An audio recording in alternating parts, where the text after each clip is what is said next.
home in Dallas tonight versus the Warriors. Now, that's despite Luka dropping 2 40-point games in this series already. So, given that, Shannon, if the Mavs do get swept, should Luka's stock drop?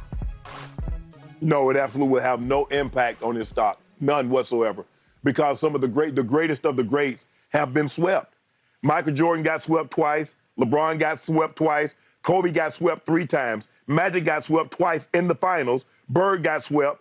Kareem got swept 3 times. Shaquille O'Neal has gotten swept 6 times. Now, I named by most people's Mount Rushmore, LeBron, Jordan, Magic, and Kareem. That's a lot of people's. Even if we throw Kobe, let's just throw Kobe in there, Skip, for the sake of argument. All those guys have gotten swept at least once. Remember to take that back. At least twice. Jordan twice, Bron twice, Kobe 3 times, Magic twice, Bird once, Kareem 3 times, Shaq 6. No impact. See, what we've done is that unless you win the title, see, Jordan got swept early. Jordan never lost in the finals, so it was okay. It's okay for Jordan to get swept as long as he don't lose in the finals. I'm like, what kind of logic is that? So you'd rather not get to the finals as opposed to get to the finals and lose? That's a flawed argument. But for Luka, Skip, a lot of times, LeBron getting swept, Jordan getting swept, they got swept by a better team. Everybody contends that the 86, 87 Celtics were just flat out better than the Chicago Bulls. When Magic got swept, I think he got swept by the Sixers in 83 with Moses Malone, and I think he got swept by the Pistons in 89. I think it's 89, if I'm not mistaken. They're just a better team. So, no, I don't think it's going to have an impact. Skip, if Luka was going out there averaging 7 points a game, it's like, damn, Luka, he cost him this. But he's giving you 34, basically 34, 8, and 8. So I don't really know what else you want him to do in that situation. But I don't believe Luka getting swept will have any impact on his legacy because the greats of the greats, 3, 4, 5 of the Mount Rushmore players, you say the most dominant player to ever lace them up, got swept 6 times. That's Shaq.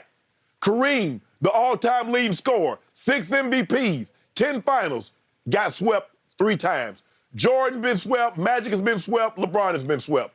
It's not going to have an impact on Luka. I will give you this. It's not nearly as bad as the meltdown that LeBron suffered in his first finals with the Heat in 2011, games 4, 5, and 6. This ain't got nothing to do with LeBron. Okay, there you go. You just said, he's rising and shining individually, so at least it's the opposite of that collapse when the chosen one became the frozen one for those last 3 games. I've never seen anything like that. So I'll give you this. Okay, you hadn't seen anything like that. But a lot of times, a sweep is, how did you get swept? You have to rank sweeps with how bad was the sweep, because the first Jordan sweep that you're talking about, when he was still a baby coming off a broken leg against the Boston Celtics of Larry Bird, 86. 86, it could be one of the best. It's probably a top 5 all-time team. It's very arguably, maybe not arguably, the best Celtics team of all time. And yet, Shannon, what happened in Game 1? Did it go to overtime? It went to overtime, right? And I think he dropped 49. I think he dropped 49 in Game 1. Well, when was the 63-point game? The 63-point, if I'm not mistaken, Skip, that was Game 2. And remember, they went back to Chicago and they lost 3-0. Okay, so the point is, it's how much do you scare the other team? Because I don't think Luka and the Mavericks have scared Golden State whatsoever because the games have not been close. So it's hard for me to get all worked up about how well Luka's played because it hasn't impacted the scoreboard. Because, again, there are 2 ends to the basketball floor. You have to play a semblance of defense, and he has not played a semblance of defense, which is why I'm now calling him Luka Doncic because there's no D in Doncic. And all I know is they had their chance in Game 2 at Golden State.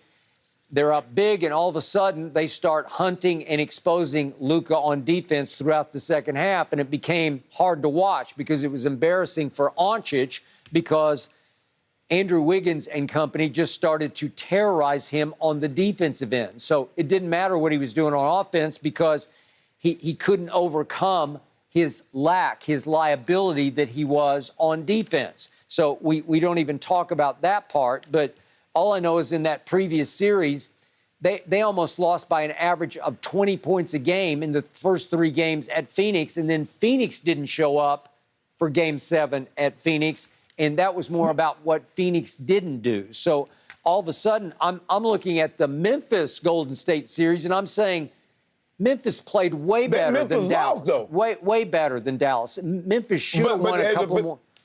Yeah. But here's the thing, though, Skip. Memphis was the number 2 seed. So just by we would assume that Memphis is a better matchup for Golden State because of their size, because of their physicality, because they got a guy that can go get you 40 or 50 on a given night in Ja, but they have the size and they have the defenders, a Dylan Brooks, a Desmond Bane, a Jaren Jackson Jr. So Skip, when you look at it like that aspect, who does the Dallas Mavericks have that really, they don't have a big that can challenge the paint. You got Steven Adams eating up space. That's a nice, solid defender. He's not great, but he's good. He's not as good as Jackson. Jackson eats up space, can rebound, can score, and can defend. You got Dylan Brooks, who can defend. You got Desmond Bane, who can defend. The Mavericks really don't have guys like that. Okay. I mean, you look at Reggie Bullock, Skip. The guy went over. Okay, but in the end, if Luka is baby bird, then he has to at least lift his team up to 1 victory. And in all the turnaround third quarters in this series, he's 0 for 4 from 3 in the 3 third quarters and hasn't shot a single free throws in those 3 third quarters. That's just horrible. That stock drops. Think about this. Skip, Larry Bird got swept with Kevin McHale, top 75, Robert Parrish, top 75, Dennis Johnson, who was a Finals MVP and a Defensive Player of the Year, could have easily been a top 75 player. He got swept with those guys. Look at the teams that Magic got swept with. Look at the teams that Kareem got swept with. Yeah, those teams that won Finals one year, and they end up getting swept the next. Okay, but Magic got swept because he and Byron Scott, I was there sitting courtside, they pulled their hamstrings in Game 1 and were lost for the series. Well, yeah, Detroit's going to sweep. Not in 82. Well, not in 83, they didn't pull no hamstrings. Moses Malone, Dr. J, and them beat the brakes off him. That wasn't no hamstring injury there, and they had just won the Finals the year before. Well, Luka's stock is dropping for me, but again, you're driving his bandwagon, so drive away. I'm bullish. As a matter of fact, I'm buying more of it. I'm bullish on it. Are you? And you picked Dallas to win the series, and now you're picking them to get swept. Way to go.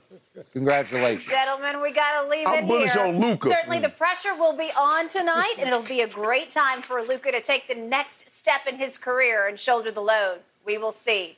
All right. From Shannon's guy to Skip's guy, is playoff Jimmy Butler finally slowing down?